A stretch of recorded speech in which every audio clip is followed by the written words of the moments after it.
Hello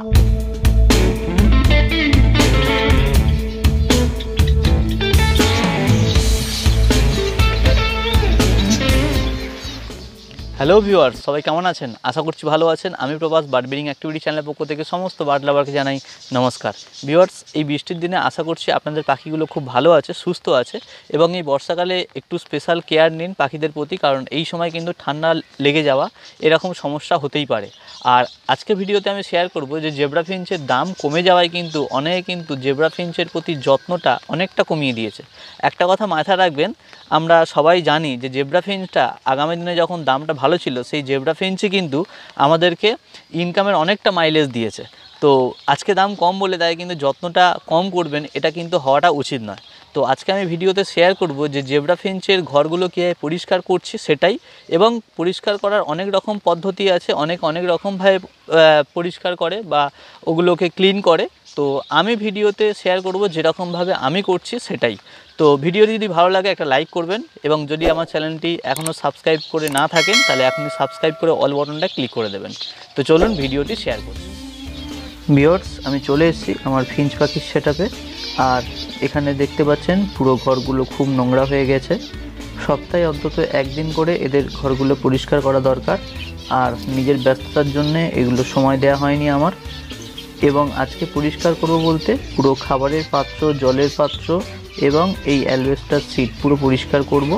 এবং already আমি ঘরগুলো থেকে পুরো খাবারের পাত্র, জলের পাত্র বার করে নিয়েছি, এবং যে খাবারগুলো আমি বার করেছি সেগুলো পুরো আলাদা করে রেখেছি, যেটা হচ্ছে এখানে আছে। আর এই খাবারগুলোকে আর দেবো না, এগুলোকে রোদ্দুরে শুকিয়ে ভালো করে ঝেড়ে পরিষ্কার করে তারপরে দেব। নতুন খাবার দেব আজকে এদেরকে।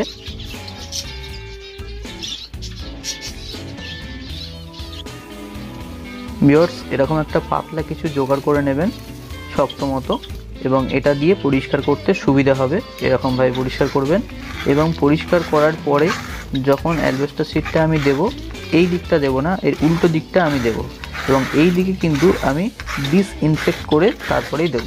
যে কোনো ব্যাকটেরিয়া বা যে কোনো ভাইরাসকে আমি কিন্তু ডিসইনফেক্ট করব। এবং কি দিয়ে করছি সেটাও আমি দেখাবো। একটা পাউডার যেটা পাখির দোকানেই পেয়ে যাবেন, যেটা কিন্তু পিঁপড়ে আসা থেকে শুরু করে আপনার টিকটিকি বা আরশোলা বা বিভিন্ন পোকামাকড় আসা থেকে আটকাবে। এবং এই পাউডারটা যদি পাখি খেয়েও নেয় তাহলেও কোনো অসুবিধা হবে না। তো চেষ্টা করবেন যাতে না খায়, পাখির খাবারে যাতে না পড়ে। বাট অ্যালবেস্টার সিটে এটা দিয়ে উল্টো দিকটা কিন্তু আমি ওপর দিকে রাখবো, মানে পাখির ঘরে ঢোকাবো। দেখাচ্ছি কীরকমভাবে।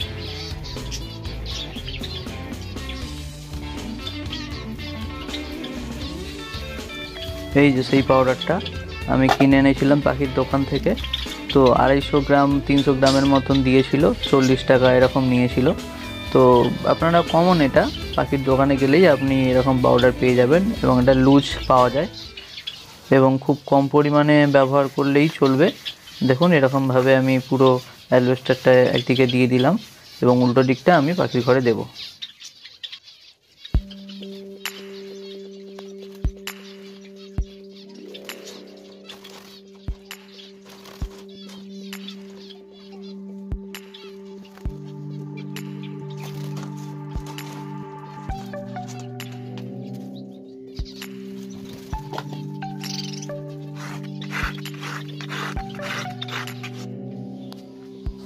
ভিউয়ার্স, আমি নিয়ে চলে এসেছি সমস্ত খাবারের পাত্র এবং জলের পাত্র আমাদের ঘাটে।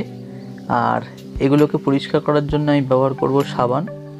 আর অবশ্যই মাথায় রাখবেন, সাবানটা দিয়ে যে পরিষ্কার করছেন ভালো করে ধুয়ে নেবেন পাত্রটা, কারণ ওর মধ্যে সাবানের যদি কোনো অংশ লেগে থাকে তাহলে কিন্তু আপনার পাখির লুজ মোশন হতে পারে। তো এগুলোকে একটু খেয়াল রাখবেন।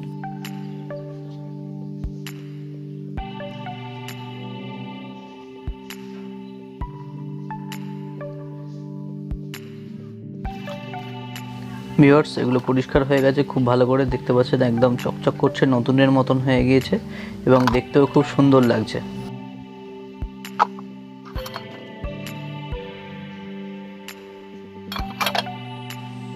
তো এখন হালকা করে রোদ্দুরে একটু শুকিয়ে নিচ্ছি, এবং জলগুলো শুকিয়ে গেলে তবে খাবারের পাত্রগুলোয় খাবার দিতে সুবিধা হবে। আর রোদ্দুর হালকা উঠেছে, এবং জলের পাত্রগুলোতে উপুর করা আছে, জল ঝরে যাচ্ছে এবং এগুলোকে রোদ্দুরে শুকিয়ে নেওয়া হচ্ছে। ভিউয়ার্স, খাবারের পাত্রগুলোকে দেখুন, খুব ফ্রেশ লাগছে, একদম পুরো নতুন লাগছে এবং খুব ভালো লাগছে। এবং খাবারের পরিমাণটা আমি একটু বেশি করে দিচ্ছি যাতে 2 দিন হয়ে যায়। আর এখন বাইরে বৃষ্টি এসছে, খুব জোরে শব্দ হচ্ছে বৃষ্টির। আর পাখিগুলোর খুব খিদে পেয়েছে, কারণ খাবারের পাত্র, জলের পাত্র অনেকক্ষণ বাইরে বার করা ছিল। আর খাবার দেওয়ার সঙ্গে সঙ্গে ওরা আর থাকতে পারেনি, সঙ্গে সঙ্গে খাওয়া শুরু করে দিয়েছে। এবং আমি ফোন কাছে নিয়ে যাচ্ছি, তারপরেও ওরা খেয়ে যাচ্ছে। মানে কতটা খিদে পেয়েছে তাহলে ভাবুন। ভিউয়ার্স, এখন দেখুন ঘরগুলো কতটা পরিষ্কার মনে হচ্ছে এবং মনে হচ্ছে যে সবে নতুন পাখি নিয়ে এসেছি। আর পাখিগুলো নিজেকে হ্যাপি ফিল করছে আর রিফ্রেশ মনে করছে। খাবারের পাত্র, জলের পাত্র পুরো পরিষ্কার, একদম নতুনের মতন। আর সবার কাছে একটাই রিকোয়েস্ট, বিশেষ করে জেব্রা ফিঞ্চের দাম কমে গেছে বলে যত্নটা কমাবেন না, একটু যত্নবান হন। কারণ এই জেব্রা ফিঞ্চই আমাদেরকে একটা সময় অবশ্যই খেয়াল রেখেছিল, খুব ভালো করে আমাদেরকে দেখেছে। আর ভিডিওটি কেমন লাগলো অবশ্যই জানাবেন। যদি ভালো লাগে একটা লাইক করবেন, আর যদি আমার চ্যানেল নতুন হয়ে থাকেন তাহলে এখনই সাবস্ক্রাইব করে দেবেন, অল বাটনটা ক্লিক করে দেবেন সঙ্গে। এবং চলুন দেখা হচ্ছে পরের ভিডিওতে। ভালো থাকবেন, ধন্যবাদ।